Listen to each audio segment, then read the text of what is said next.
This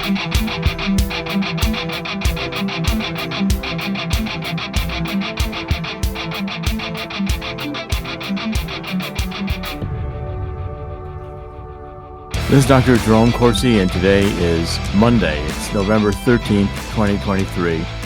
Thank you for joining us here on thetruthcentral.com. We're doing podcasts every weekday. First story I want to cover today is on the Israeli-Hamas War.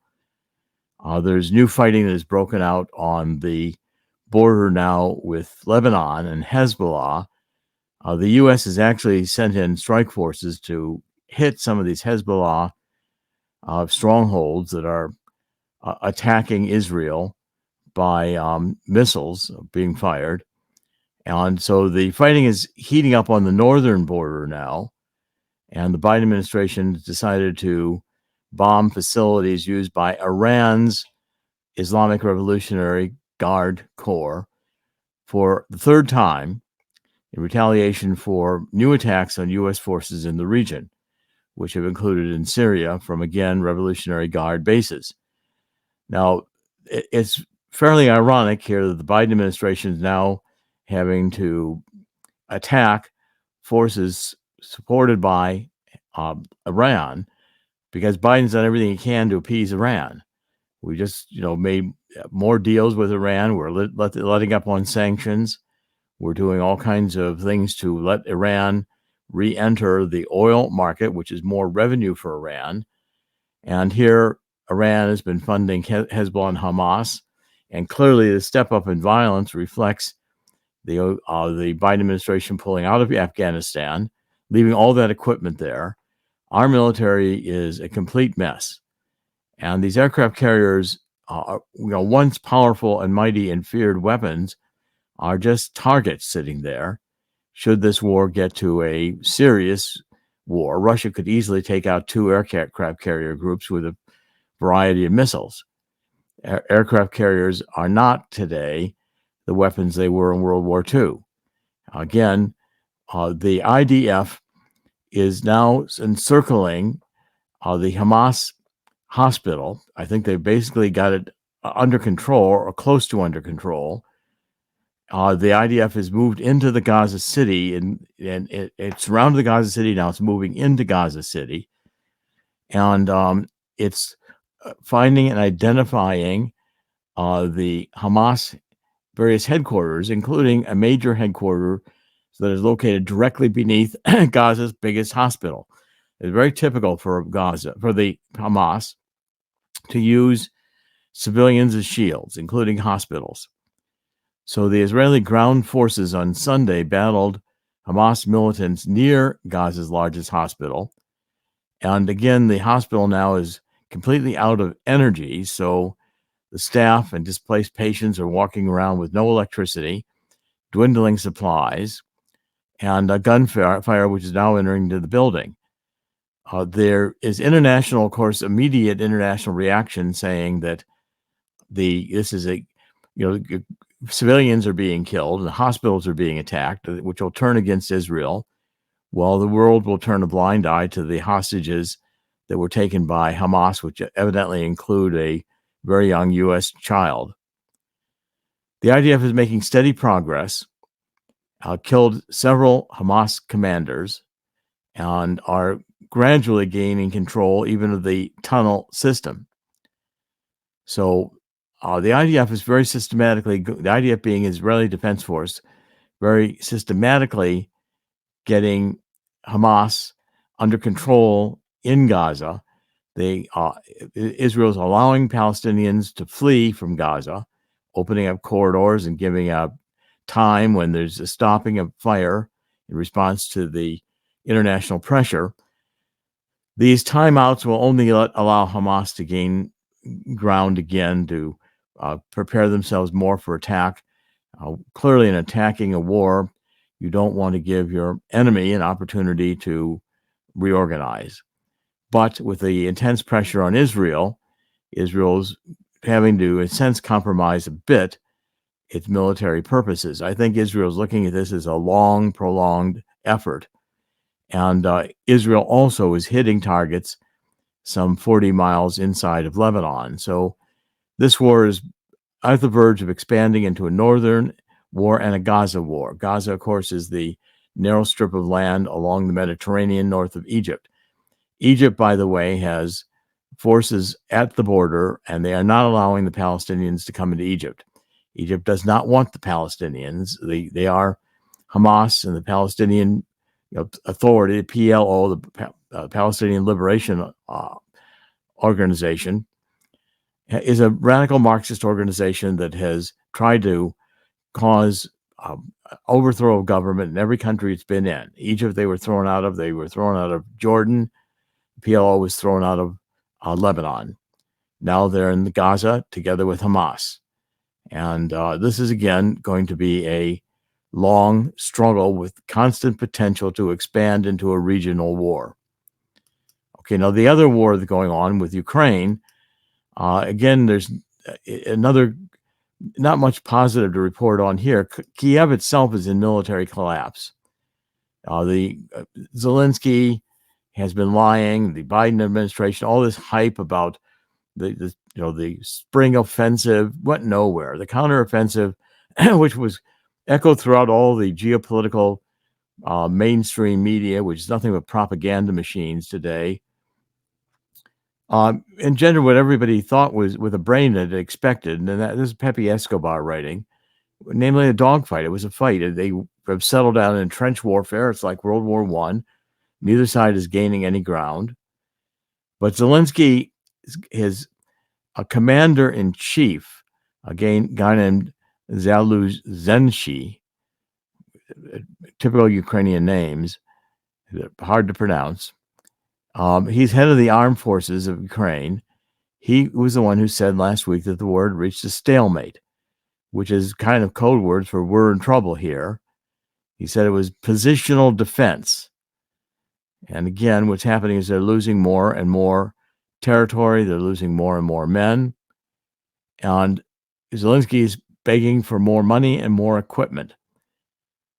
But this counter offensive doesn't have the troops. It doesn't have the training. It doesn't have the ability to utilize what the world is, the United States and Western Europe are giving to Ukraine. Also, I think there's a point where the arms manufacturers who've been given a payday here, the bankers, are realizing that all the inventory that we really had on the shelves, we've gotten rid of in Ukraine. So now new orders have come in or are going to come in from the military for new military ordnance and hardware. So that's, big payday. But this war itself is a psychological, moral debacle. These brigades that Ukraine has in the field now have mostly wounded and missing. So something like 25% of these units are completely depleted. And the soldiers that are there are psychological wreck, having been in this combat, which has been fierce, and foreign mercenaries are leaving. So Ukraine is not winning this war. And again, it has the potential to destabilize into a regional conflict that could expand into a direct involvement of Germany, the United States. I mean, the United States, I think people are getting sick of this war. And certainly with the war going on in Israel, there's a sense we're edging into World War III. And I don't think the American people want World War III. I think the whole idea of these wars are a bad idea. And they only foster generations of hate.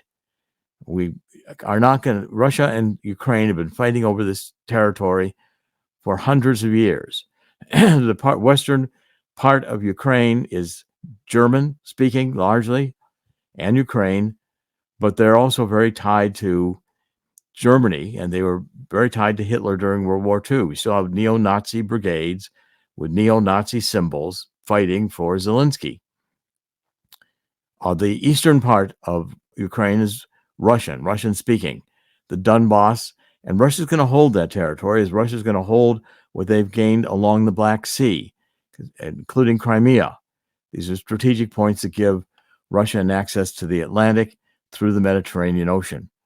And it's not going to waver in this. Now, if Zelensky starts hitting Russian power sources because Russia does like, what's happening in Gaza, you take out the power of the Gazans. The citizens of Gaza don't have reliable electricity. They don't have reliable internet. They don't have reliable water or food. What's dropped there for Hamas is not going to give to the Palestinians. They're going to keep it and put it in storage for themselves and to dole out to those who are supporting them. So these are very complicated wars that are not being very well reported in the United States. But the point is, Israel is going to crush Hamas, regardless of the consequences. I believe they're well along the way to do that. I think it's going to take a while. I don't expect this war to be over easy, and I don't expect Ukraine to be over easy, because there's no serious efforts being made in Ukraine to come up with a compromise peace, which is going to have to be the solution. Russia's not going to give the territory back. Nobody's going to drive Russia out. And by the way, winter is coming, and already I'm seeing reports that Europe is looking for a colder winter this year, and they're drawing down on the natural gas supplies that they put into place. This is I think, going to be a very difficult winter for the Western Europe, and I think the EU is going to be on great pressure to see whether it survives. Got Israel in trouble. Got Italy in trouble with migrants. Italy is probably going to be in need of some bailouts. Greece and others have always caused problems. The EU is a mixture of economies that really don't fit under one interest rate or one economic management. I think the European countries are already beginning to feel pressure over Ukraine. I know that Poland, Hungary, various of the countries do not want to continue supporting Ukraine. And that's probably a good idea, because, in fact, it's a losing effort. But how you look at it, it's going to be a losing effort. So the wrap up here is that the winners here so far are putting together Russia and Iran with China in the wings, and the three of them are forming an anti-American bloc that will quickly align with the BRICS, which is Brazil, Russia, India, and China. And they are admitting three of the oil-producing OPEC countries, including the UAE and Saudi Arabia. So this is a growing problem. And what Iran is urging OPEC members to do is to halt oil exports to countries supporting Israel, which would echo the 1973 oil embargo, which dramatically increased prices and altered global economies. I've been saying we are repeating Jimmy Carter, because, again, we've got like the Yom Kippur War in 1973, followed by the OPEC embargo, which blocked countries, including the United States, countries supporting Israel were blocked from getting oil exports. At a time when we've cut down our own oil production because of this climate change hysteria, you're going to see that this could dramatically raise prices of energy during the coming winter. And we're already at a point, I think, where the war and the energy crisis are going to cause a global crash. So again, at this point in the program, I want to encourage you again to get this free book, How the Coming Global Crash Will Create an Historic Gold Rush. You get it by calling Swiss America, who's our sponsor, at 1-800-519-6268. That's 1-800-519-6268. And get a copy of this book, because I point out in this book that we're repeating two patterns. We're repeating Jimmy Carter in 1973, and you can see that unfolding with what I've just reported. That's when 1971, when Richard Nixon took us off the gold standard, we had very little national debt, and gold was $35 an ounce. By the time Reagan came in 1981, 9 years later, gold was at $843 an ounce. We're also repeating 2007, 2008, when the subprime real estate market crashed. Now we're seeing auto foreclosures in the subprime auto market. We're seeing housing really at a standstill with interest rates at 8%, seeing inflation still ravaging the middle class, and commercial real estate is going to begin crashing in the fall when these buildings that are vacant in cities like New York have to be refinanced. Gold went to $1,426 an ounce by 2010 after that crisis. And COVID, gold hit an all-time high of $2,074.60 on March 8th, 2022. Get a copy of the free book. Again, the number 1-800-519-6268. And still this Walking in Liberty half dollar. You get 250 of these half dollars that are large, about 90% or more, almost entirely gold, silver stand. I mean, the real silver. That's why they're valuable, because they are real silver compared to the coins we're producing today. And they're being sold as a first-time introductory offer, one time, for new customers for Swiss America. There's the offer. Just fill out the form, and Swiss America will contact you. Talk to Swiss America. You don't have to put huge amounts of money into gold, but what you do put into gold is going to have the strong potential to increase in price. We're just at the beginning of a long cycle. The cycle we're entering right now could take 10 years.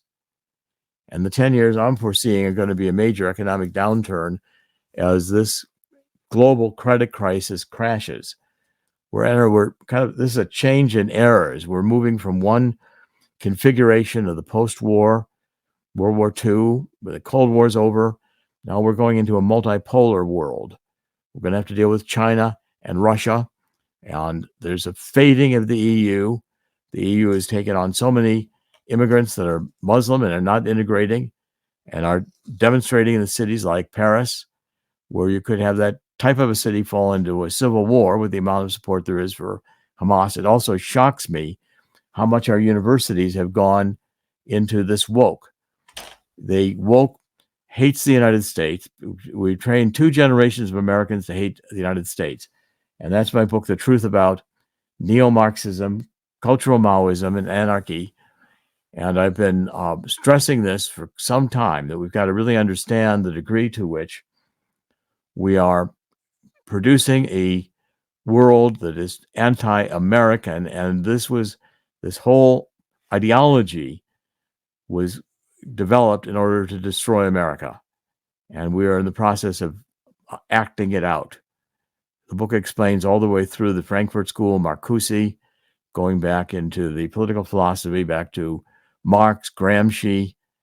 The book is an important exercise in understanding how the American left today is living in a fundamentally different psychological reality that is virtually schizophrenic.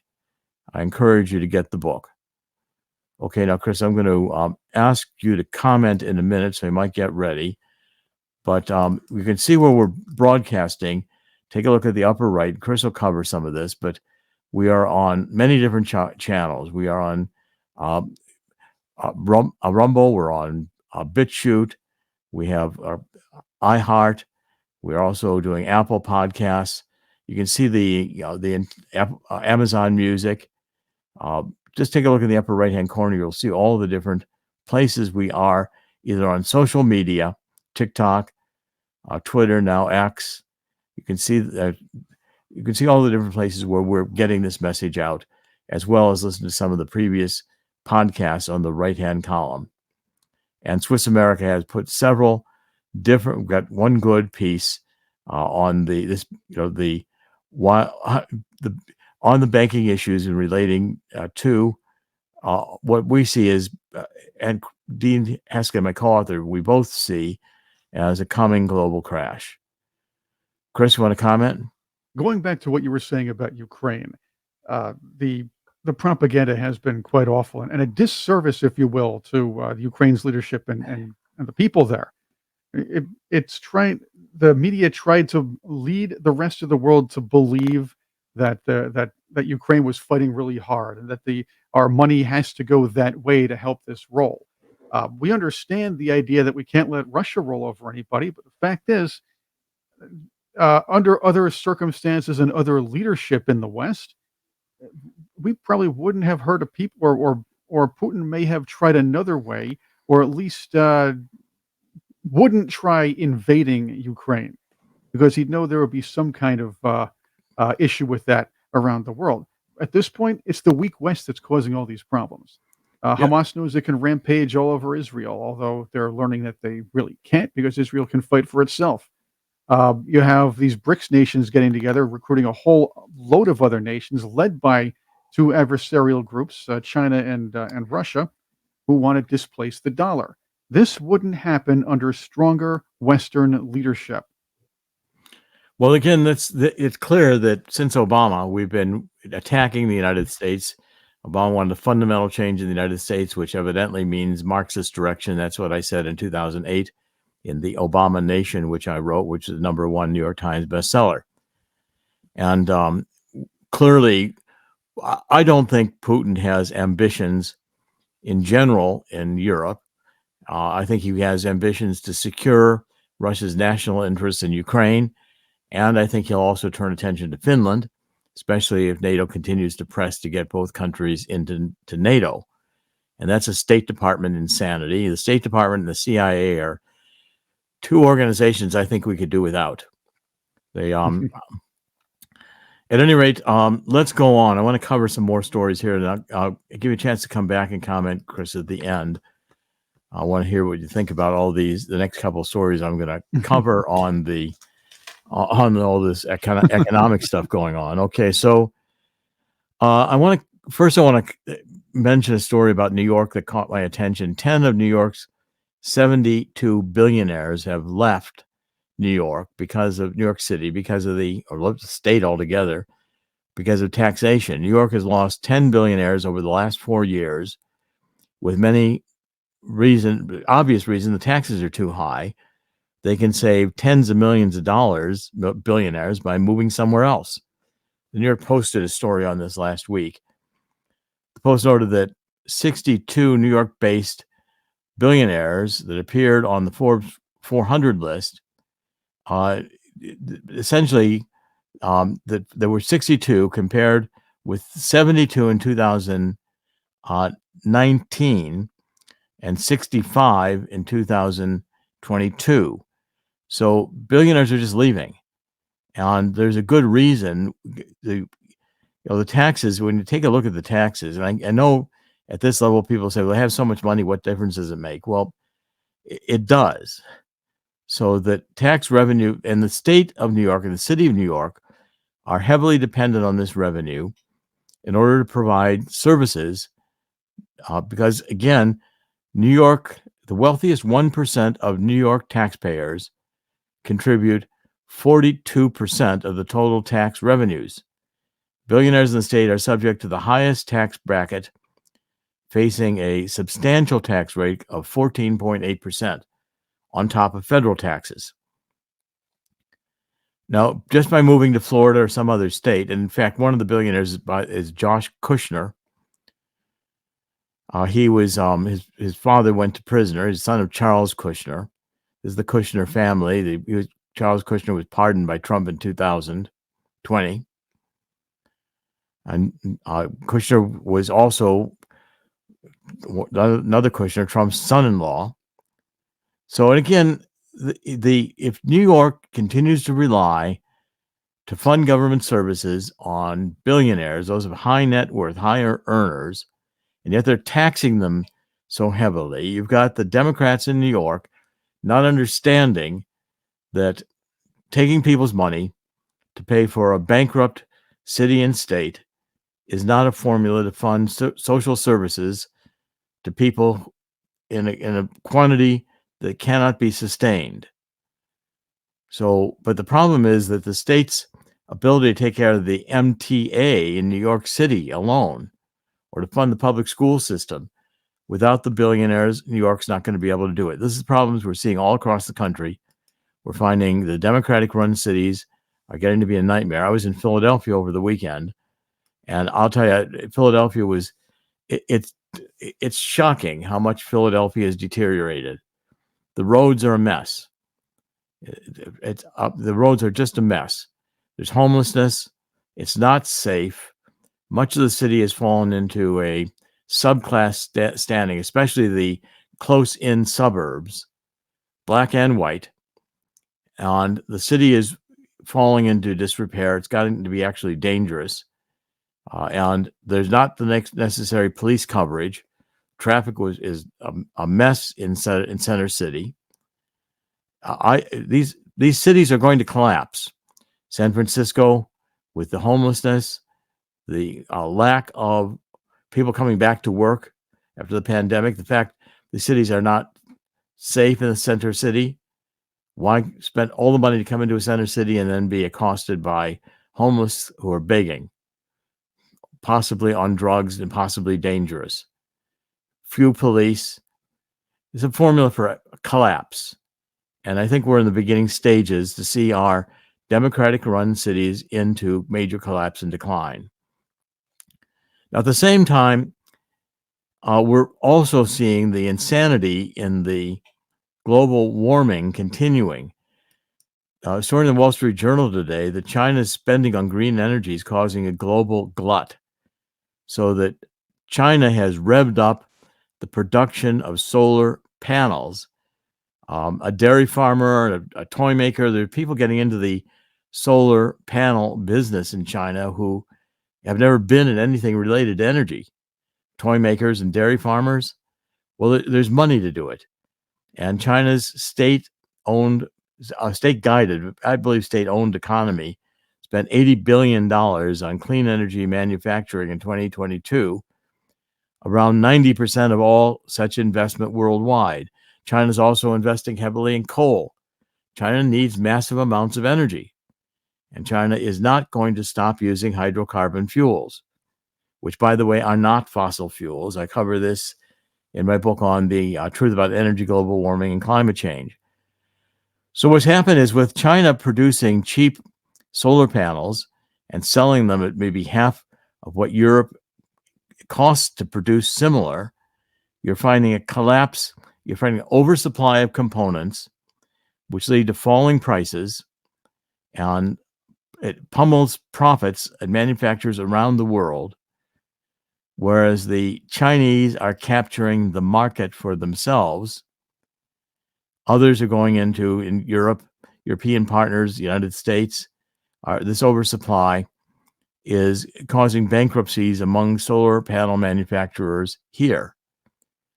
So the U.S. market has also been blocking some of the Chinese imports from coming in here because of the imposition of either new taxes or duties, anti-dumping duties, because China just wants to unload these and they will undercut our markets, or the implementation of the Uyghur Forced Labor Prevention Act, which ended up preventing panels made with Chinese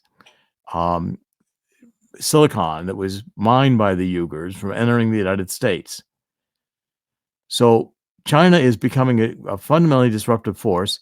China did the same thing when Obama was in his height funding solar panels. Remember, so all of Solyndra and these others that went bankrupt thought they were going to make a fortune with solar panels until China undercut the market and they went bankrupt. Again, we reported last week that the wind turbine farms are also closing. They can't get financing. With inflation and costs of materials going up, these projects just are not viable. And so major companies are pulling out of wind turbines. The inventory of electric vehicles has never been greater.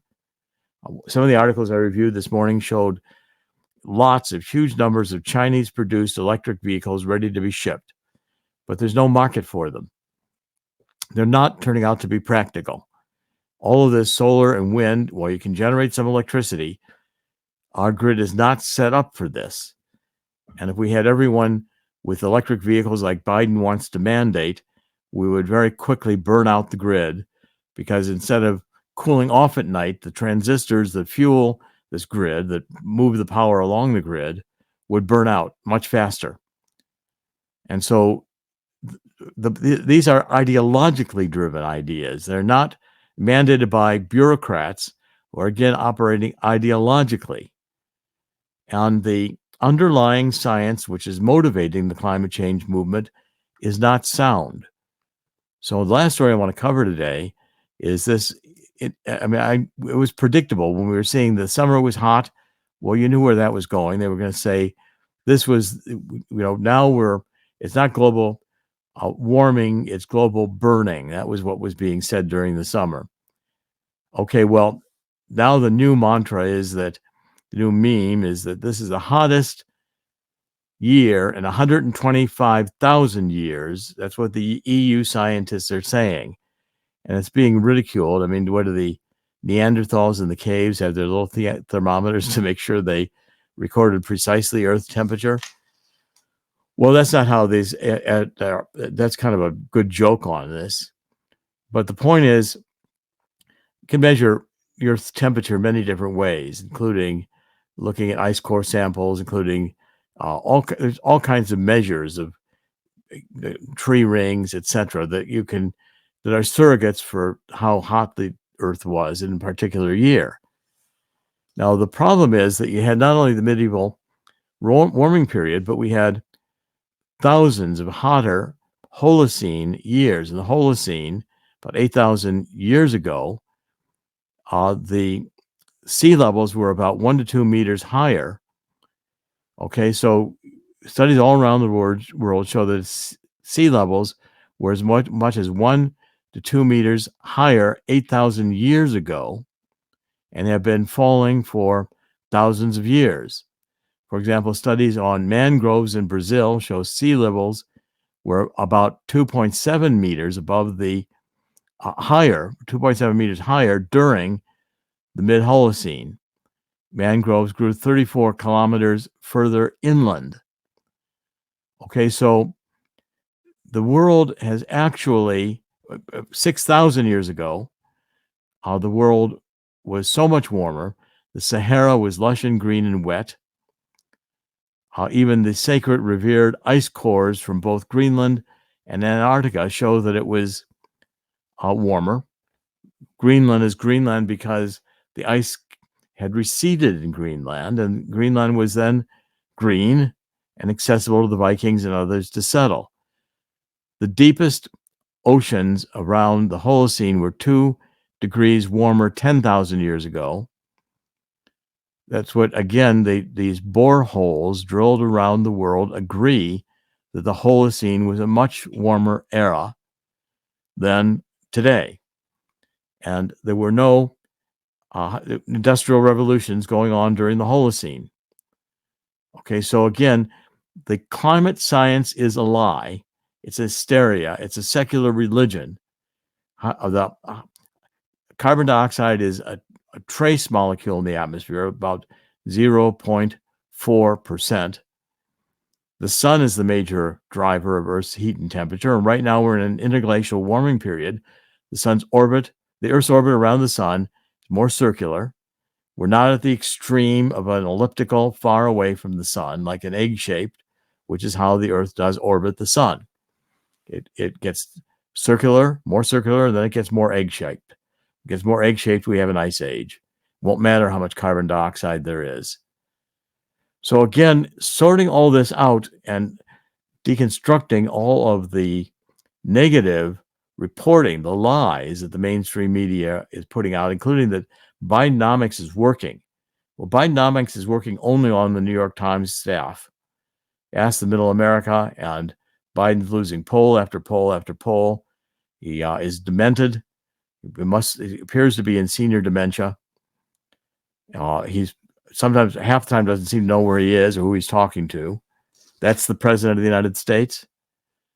And the wars we're getting into, the economic troubles that we're getting into, when people can't comfortably have jobs and feed their families, they're not going to really care about Ukraine. They're certainly not going to care about Joe Biden.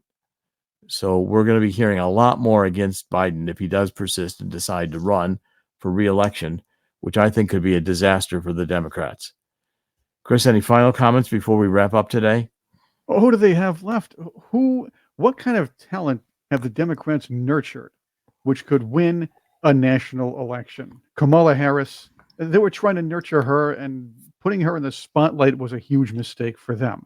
Nobody wants to see Elizabeth Warren become president, although as far as anything else is concerned, let's say Biden and Harris are gone and they don't, the Michelle Obama thing doesn't happen. It looks like Elizabeth Warren will likely be their nominee, and that's only by default. It's almost like the Democrats are willing to give the next 4 years up and hoping to knock Trump off the ballot, thinking that he won't be the one there. The only thing I can say is that we are going to see coming. We've got a year before we vote. This is November 2023. It'll be 2024 November before we vote. A lot's going to happen in a year that's completely unpredictable. Yes. If 24 hours is a lot of time in politics, certainly 350 days is a long time. Tim Scott pulled out of the GOP presidential election over the weekend. I think it will barely be noticed because who cares? It's not even the primary is actually going to gain more importance now, because what's happening is it's the Republican establishment versus the next generation, or the people who are trying to break in and say, look, you guys are doing something wrong here. Somebody has to take over. Ramaswamy went off on the GOP chairwoman, and he's not wrong. I'm a Mets fan. Okay, let's put it in baseball in terms, proper context. Right. I'm a Mets fan. Yankee fans are used to going to the World Series every year, and it's World Series or bust. They have a winning mentality in that organization. Mets fans are happy to have a 500 season every once in a while and maybe get into contention. We're used to disappointment. The Republican Party is the New York Mets of politics. Well, that's a good point. And I think the corruption is massive. If the Department of Justice won't go after Biden, and all this with Comer, and we're going to call these witnesses. This is just show, and it never results in anything. It's why the American people are getting so cynical about Washington. And the GOP is just as much on the take as everybody else. And you see this with I was shocked with, when Johnson, one speaker, and something was mentioned about his religion, and, the Democrats were booing Jesus Christ's name being mentioned in the House of Representatives. Well, we've come to that point. Let's wrap up. I always say God will win in the end. God always wins in the end. God will win in the end here too. We're going through a judgment of God. We've got wars. We've got economic difficulties. The United States is intentionally being weakened by this woke culture. We have confusion on fundamental issues involving sex and gender. Race is being antagonized by the white supremacist argue that dominates the Department of Justice, the FBI. We're politicizing every aspect of America and not protecting free speech. The idea of supporting and applauding the pro-choice movement for surging during the midterm elections, which are typically very low turnout. Motivated voters tend to vote in midterms. We've killed far too many babies in the womb, millions. We've got to get God back into the schools. You cannot have a country dedicated to limited government without having moral education in the schools. And the homeschool movement, as a consequence, is growing tremendously. I think the United States has never been an opportunity greater for a revival and return to God. So the judgment of God may be tempered by that. I encourage all in the spirit of 2 Chronicles 7:14. Let's get on our knees and ask God's forgiveness for letting this darkness descend over America. And the remedy, the Bible says, is God will hear our prayer and heal our land. I think it's time for us to take that very seriously. This is Dr. Jerome Corsi. Today is Monday. It's November 13th, 2023. We're broadcasting every weekday. Look at us, like the program, share the program, pass it around. We're on many different channels, Rumble, Cloud Hub, many different ones. Take a look up at the upper right-hand corner. You'll see all the channels we're on. And we'll be back tomorrow. God bless. Thank you for joining us.